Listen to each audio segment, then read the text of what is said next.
Thank you very much, ladies and gentlemen. It's hard to be the last speaker because everybody's tired, but it's good because I can reference to other speakers before me. So we would like to try to find answers to the question, what lessons can Ukraine share with the world? And to understand this, the first question should be, what is happening in Ukraine? Let's try to find an answer together. We all know that human societies evolve. Evolve.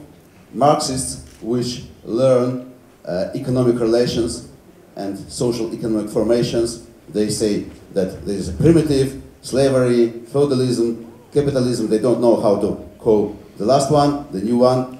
Political history experts call about pre-states, about tyrannies and fragile natural states, rule of law, and then open societies and democracy. Again, they don't know how to call the new one. But social psychologists, which learn the thinking and conscience, they speak about magical thinking, about heroic thinking, fundamentalists, rational, and this one they know finally. They call it ecological. And where we are on this very specific line of human society's evolution. I will now reference to another model of human values, not Engelhardt, which Mr. Yaroslav Pekar mentioned, but I will come back at the end of my speech to the Engelhardt model. Now I will reference to Graves' model of human values. So we have in our country, according to big research of 2011, that means before Maidan, that absolute majority of Ukrainians stick to values of stability, order, good job, not career, well-being, not wellness, and family, and so on. And just 15% are stick to the values of progress, education, opportunities, development, career, and richness. Again, then we have some people which are stick to the values of power, force, and dominance, and very, very small part of the nation which which stick to the values of harmony and joint work and consensus. What is the picture of this late medieval society? In economics, the rent of status, not capitalism, barons, which we call oligarchs. In politics, no political parties, no ideologies, but clans and patrons, empires and colonies, agriculture and low added value industries, values, as I said, fundamentalistic and paternalistic. People feel themselves not citizens of the country, but subjects of the country. Identity ethnic, social elevators closed. What means modernity? In economics, free liberal market, open system. In politics, political parties and accountable government. In states, national state, not an empire, not a colony. Industrial and high technology, rational and self-responsible values. People feel themselves citizens, not subjects. Political nations instead of ethnic groups, and open social elevators. So we are a late medieval society with a powerful urge to modernity, and as Yaroslav Pekar uses to say, since modernization means Europe for us for many, many centuries, then that is why European integration motto was proclaimed, and that is why our Maidan was called, for the beginning, Euromaidan. But there is a small problem. The modern world, which is orange on my picture, is suffering from a global crisis of everything, political, economic, ecological, demographic, and so on. And the new world is being born, which is represented by a small green circle. Thus, we have to come closer to the fire, to this orange fire of modernity, and then go through this fire of modernity, and then go to the new world, which is green. And jumping over is not allowed, because every stage, every epoch is necessary. It installs specific thinking, specific values, and specific social institutions. That is why we had Euromaidan. So the essence of Euromaidan's revolution was economic, the middle class revolution against neo-feudalism. It's a fight for open market against oligarchs, is a geopolitical revolution against empire, against colonial status to be free finally from its legacy and pressure, and as a consequence is an independence war, because never anti-imperialist revolution could overcome without an independence war after that.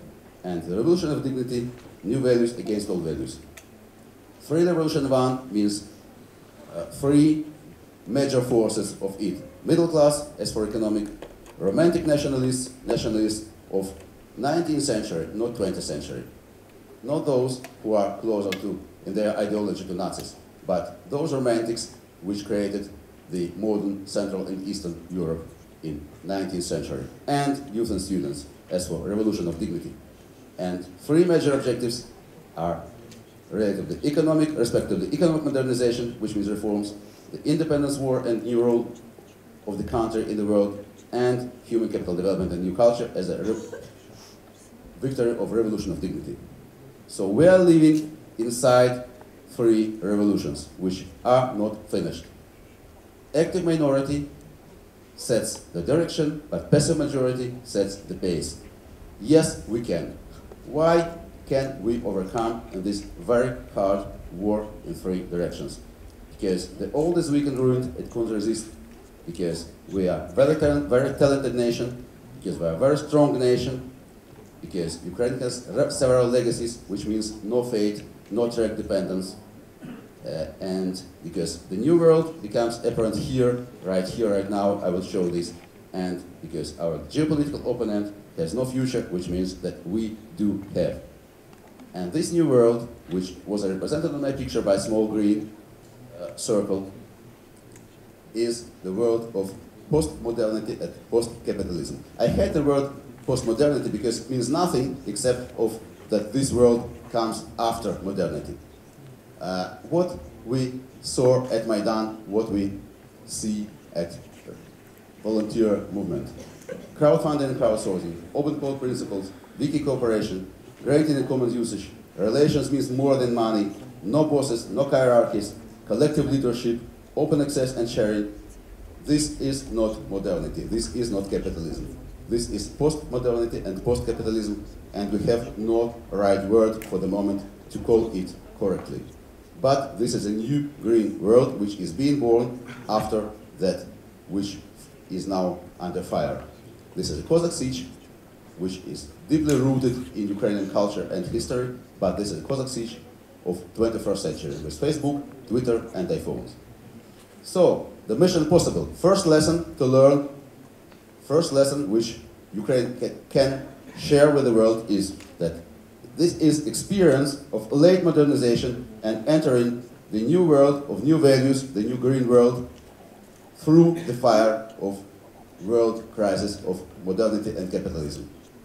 And we shall be followed by many nations in the world which also have a challenge of a late modernization. This is our first lesson, our first mission. Question number 2. What is Ukraine's place in the Europe? What is our new place? And this question should be transformed into the next one. Do we really have a project of the future? Because countries and nations without its own project of the future becomes just a resource for those who have their projects. And not only a resource, but an action space. Exactly like Ukraine was in the World War I and II, where big armies fight on our territory, where big armies recruit Ukrainians to their armies by ideology, by mobilization, and finally Ukraine didn't appear neither after First nor after Second World War. We need our own project of the future. And it is possible to do this, because the empire, the last empire in the world, as a stability manager is not efficient anymore. The position of the stability manager in Eastern and Europe is now free, is now vacant. We can do this. New European system of security should be installed. And rules of tomorrow are not the same as rules of yesterday. So we can offer many things. Just an example. Before Second World War, Marshal Pilsudski, founder of modern Poland, thought about intermarium, in Poland, Medjugorje.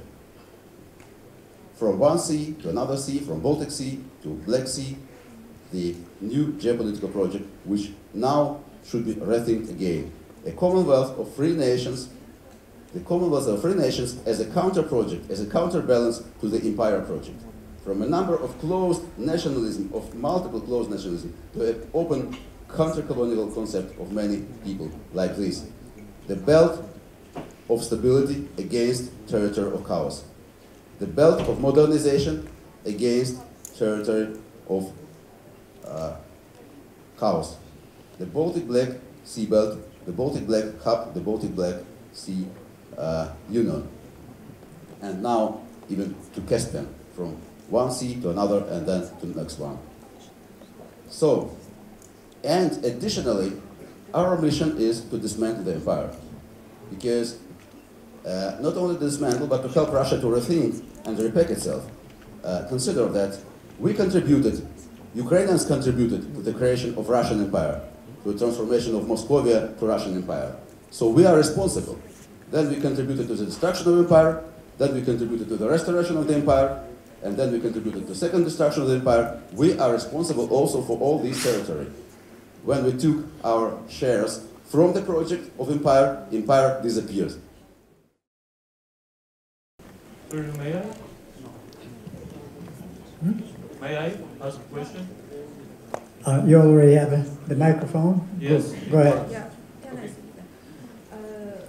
that? My question is about the education system in Ukraine. Now you show that majority of the population in Ukraine is paternalistic, post-Soviet and so on. And the education system is also targeted to cater for these post-Soviet people, so it's very often not education but imitation of education. There are some small places that are targeted at other categories of people, but probably we should think what we should do with education for these children of post-Soviet parents who want only diplomas, they don't want real education. What is the question? The question is what we should do to educate children of these post-Soviet parents. Thank you.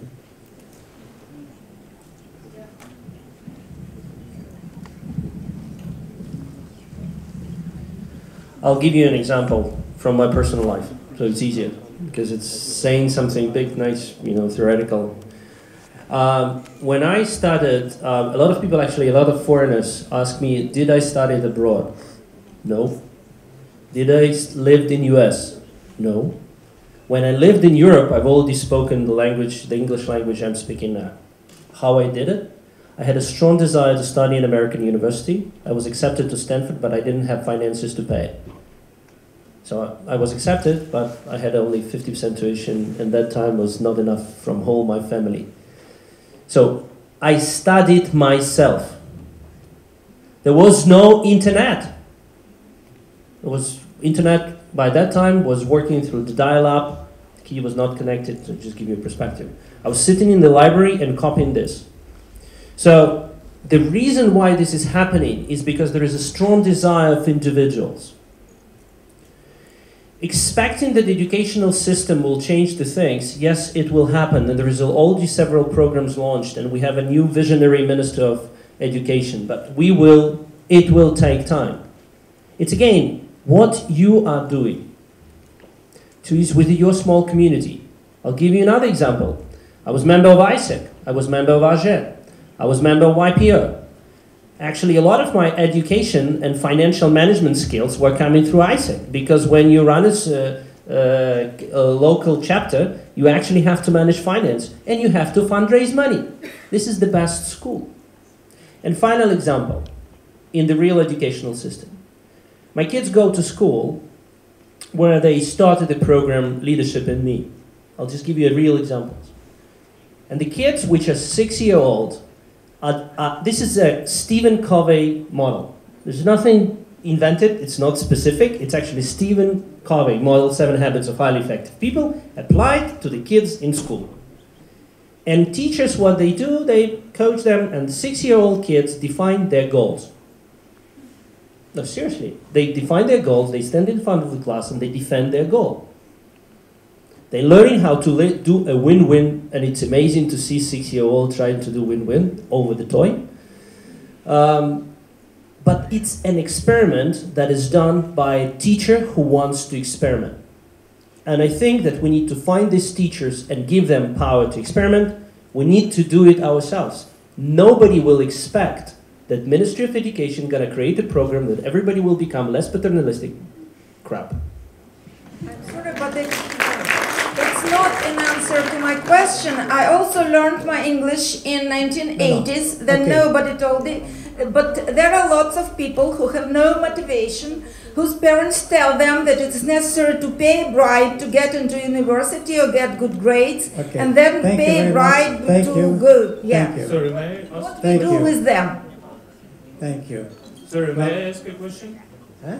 May I ask a question? Well, we are still reacting to that question. Would you allow us? Thank you. I thought there was one clear message coming through, that when you talked about the education system, we are talking here about learning rather than being taught, period. And you've actually showed the example of that too. You have learned rather than just being taught. Okay? So I support Metro here very much, because also, instead of being taught, I learned. In fact, yes, I learned by teaching English, for example, without knowing it. So good. You wanted to add a comment? Yeah, but it's not an answer. Not an answer. Well, I'm sorry. My colleague will give an answer that will satisfy you. Thank you. I hope. I will answer in one sentence. Thousands of alternative education projects around the country will provide those sons and daughters of post-Soviet people with instruments to change their mind. And now we have already hundreds and will be thousands. Really? A quote. There's a great movie called Good Will Hunting. And it says very simple. The guy who is a great scientist, he said, I paid $1.25 to get to the library and get everything I can. It's on the tip of your fingers. And what we need to do to inspire people, go to the libraries, go online, go to all the tools that exist today, and you can learn everything. Are you happy with that answer? I think we'll shift to another with your permission. Okay, may I? Yeah, okay, so my question is to Mr. Shimkiv. Mr. whom? Shimkiv, and it's about investment freedom in our country. So the problem is that professionally I'm an investment analyst. So I should help people create their capital, own private capital. And the problem is that our country is not freedom for investments, because Ukrainians are forbidden to invest in international financial instruments and also foreign exchange markets. So the question is, are you going to make any reform of that? So is President going to make free these opportunities to invest in US markets or Japan markets or Chinese markets? Because it's significant to... Maybe it's enough of a question. Thank you. Okay, thank you very much. I just wanted actually to say, Metro, you had used one acronym, YPO, and maybe it's not understood. You meant European Youth Parliament Ukraine. No? What did you mean? Young Presidents Organization. I know it very well. I lectured at 3 universities of young presidents. Okay, very good. So, answer that question. The question is extremely complex in itself. Take into account that we need to balance the economy in the current state where it is, and also understanding that we need to have a situation where the money is not just disappearing. I'm not going to tell you nice stories how many companies are paying to their headquarters in Europe as investments, as payment for royalties, as other form of withdrawal money from Ukraine, which needs to be moved into transparent operations. What we need to build a market economy. Today, it's regulated economy. The vision that we have is to have a liberal economy where everybody can do and invest when they can start their own business and they can invest internationally, etc. But at the current state of the business and situation in the country, it takes time to build. Laws, we are deregulating on the big pace. At the pace, let's say, as you just demonstrated a great example to Ukrainians on the mic. Very typical. Imagine that you have 400 mics. This is Parliament. So what I want to say, yes, we have an intention to liberalize the economy and allow Ukrainians to invest internationally.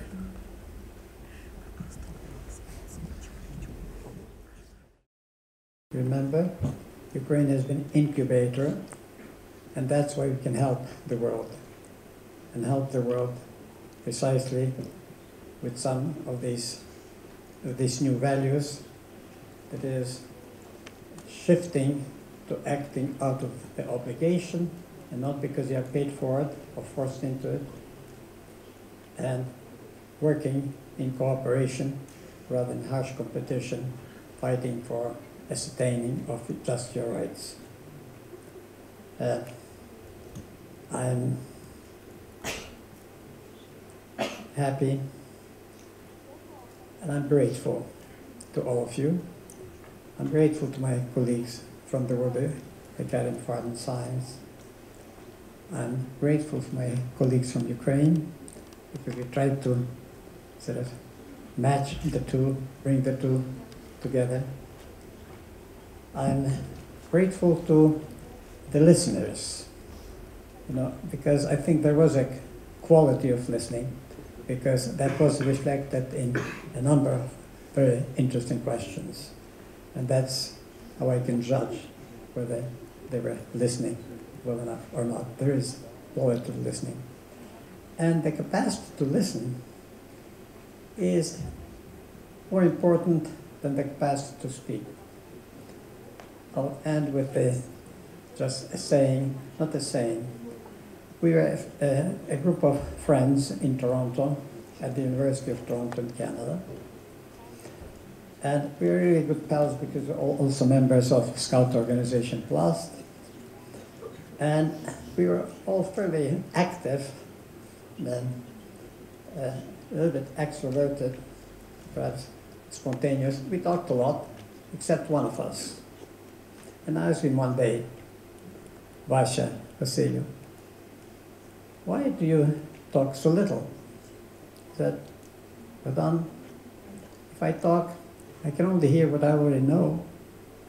But if I listen, chances are I may hear something new.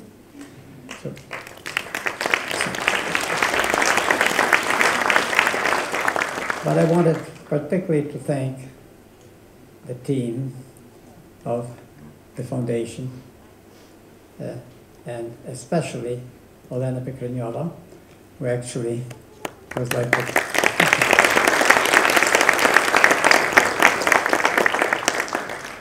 like the music. He's really the director of that little symphony, so to speak, our team of the foundation. And with that, well, I also like to thank the little musicians and those that will come in a moment.